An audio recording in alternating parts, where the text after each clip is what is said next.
Hello everyone, welcome to my channel. My name is Lobo, and for today's video, I want to ask you a bit of a fun question. What are some of your favorite TV shows? Please share your thoughts in the comments below. I'll be happy to check them out. And maybe we have some shows in common. Maybe I'll check out some of the shows that you recommend and see what I've been missing out all this time. As for me, man, I feel like there's a lot of great shows out there, but I'll be happy to name a few. There is The Big Bang Theory. There's That 70s Show. I really loved that show growing up. Actually, a friend of mine and I have an ongoing debate about which show is better, Friends or the show How I Met Your Mother. Personally, I love the show How I Met Your Mother. But hey, we can all agree to disagree, right?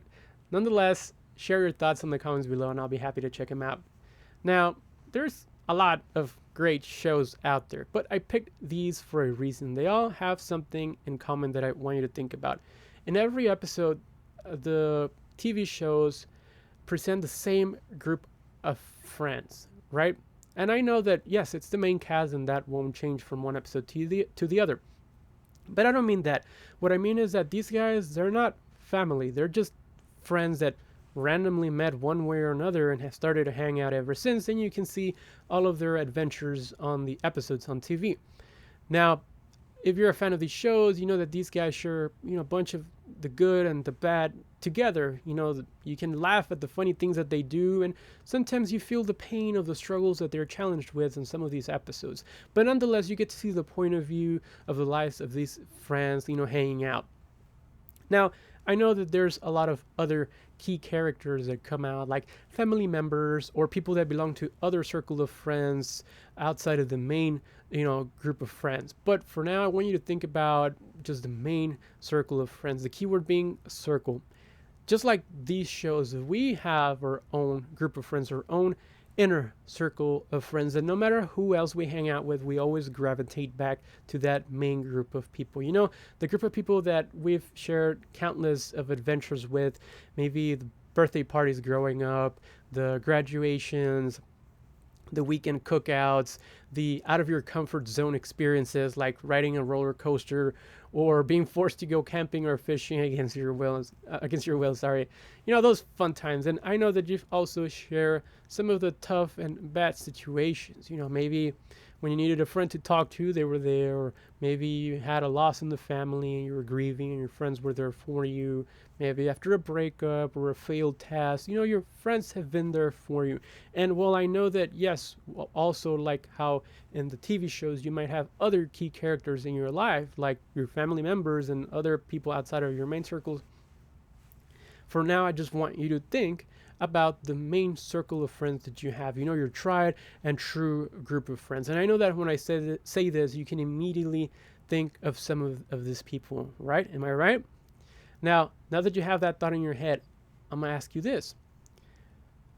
Have you been taking care of your circle of friends?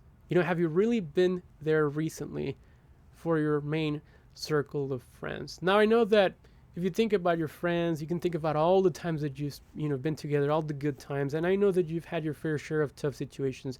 And in fact, it was the tough situations that made him a part of your inner circle to begin with. But I don't mean that. I mean, like, have you actually sat down with your friend, put your phone down on silent, and without worrying about the social media world, and listen to what they have to say and see how they're doing? When's the last time that you did that? It's a bit of a couple of tough questions, right? That the answers aren't always just that simple. But for now, I'm going to make a pause here and we'll connect the dots in a bit. I'm going to make an analogy here and I want you to stay with me here. I want you to think of your body as a car, right? We take care of your car, you maintain it, you wash it, you keep it clean, make sure it's running in all cylinders at all times. But at any point, no matter how good you take care of your car, this might happen to you, right? Your car being your body. That check engine light. And don't we all hate it when that check engine light comes out in our cars, right? And it always comes out like at the worst possible time when you're on your way to work or something. And what do? We always tend to just ignore it, right? We just tend to leave it for later and for later and for later.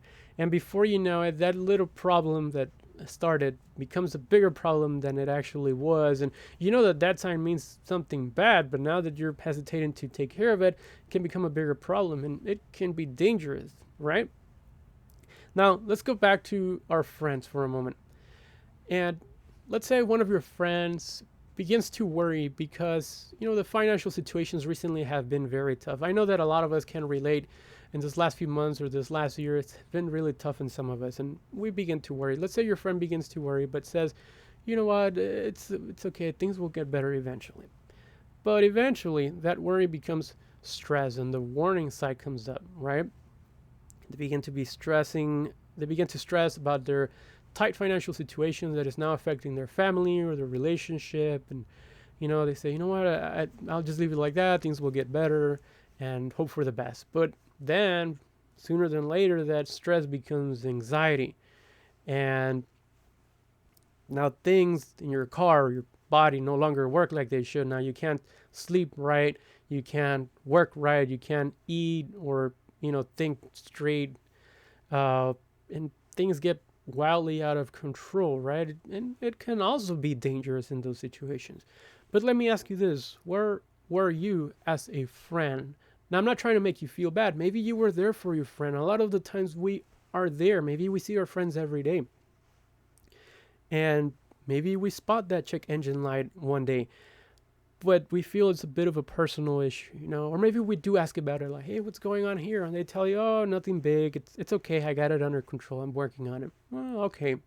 Or sometimes the warning sign is not there, or it's not as obvious as a check engine light, but you can hear it in their voice, in your friend's voice. That noise under that hood, that rattle, and you ask, hey, what's going on? Something's wrong. And they tell you, no, it's okay. They just kind of brush it off. Let me ask you this: what will you do about it? Are you gonna let your friend run that check engine line for how long? It can get dangerous. But what are you gonna do about it? Now, why do I mention specifically your circle of friends? Doesn't this apply to family and other acquaintances too, other circles of friends outside of our main circle? Yes, it does apply to everyone, really. However, when it comes to family members, they tend to be a bit more open about their problems, or you can spot their check engine line a bit easier than in other people, and they might be more willing to, talk about it and help find a solution, right? And the opposite can be said about people outside of your circle of friends.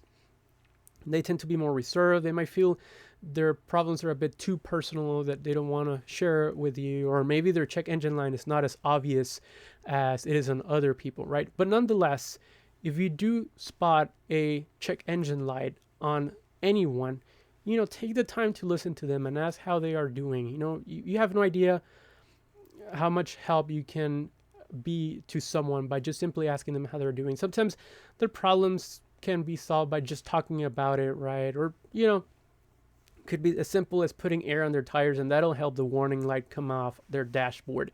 But nonetheless, a small act of kindness, just listening to them, can make a big difference. And guys, you have no idea how much of a difference you can have in someone's life, how much of an impact you can have in someone's life by just taking the time to listen, to really listen and really see what's going on with them, right? And not every time can you provide a solution to them, but sometimes just knowing that they can talk to you, that they can have a shoulder to cry on, can help them find the strength to defeat that obstacle that is challenging them at the moment. Now, support comes in all shapes and sizes, right? Whether you listen to them or whether you actually help them find a solution, or maybe there's no solution, but again, you were there for them.